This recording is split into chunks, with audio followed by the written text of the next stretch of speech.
दो अनाज क्यों नहीं लेना चाहिए? दो अनाज एक साथ लेने के पीछे बहुत सारे कारण होते हैं। जो आपका पेट होता है वो कंफ्यूज हो जाता है कि पहले किसको डाइजेस्ट करें, पहले दाल को डाइजेस्ट करें कि पहले रोटी को डाइजेस्ट करें कि पहले चावल को डाइजेस्ट करें।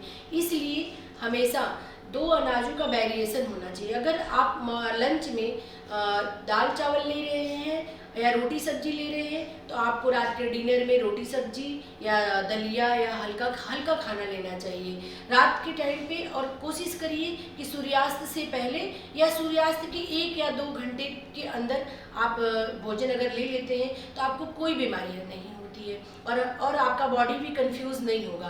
दाल और चावल और रोटी और सब्जी इन तीनों का जो पचने की क्षमता होती है वो अलग अलग होती है। अगर आप दाल चावल रोटी सब्जी सबसे पहले खाते हैं तो सबसे पहले सब्जी पच जाती है आपकी, क्योंकि उसके अंदर फाइबर विटामिन मिनरल्स होते हैं। फिर उसके बाद दाल पचता है, फिर उसके बाद चावल पचता है, फिर उसके बाद रोटी पचती है। और दाल चावल रोटी सब्जी को पचने में कम से कम 6 से 8 घंटा लगता है।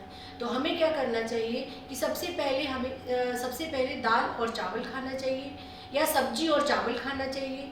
उसके पहले सैलेड खा के दाल चावल खाइए या चावल सब्जी खाइए।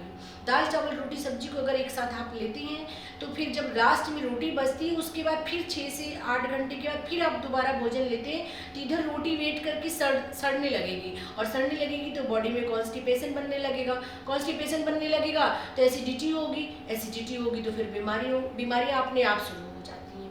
इसलिए दो अनाज को एक साथ नहीं लेना चाहिए। हमेशा कम से कम 6 से 8 घंटे का वेरिएशन होना चाहिए। अगर लंच में आपने दाल चावल लिया है तो 2-2.5 से 3 घंटे में वो डाइजेस्ट हो जाता है। उसके बाद अगर आप डिनर में रोटी सब्जी लेते हैं या खिचड़ी लेते हैं, जो भी लेते हैं बहुत आसानी से पच जाता है।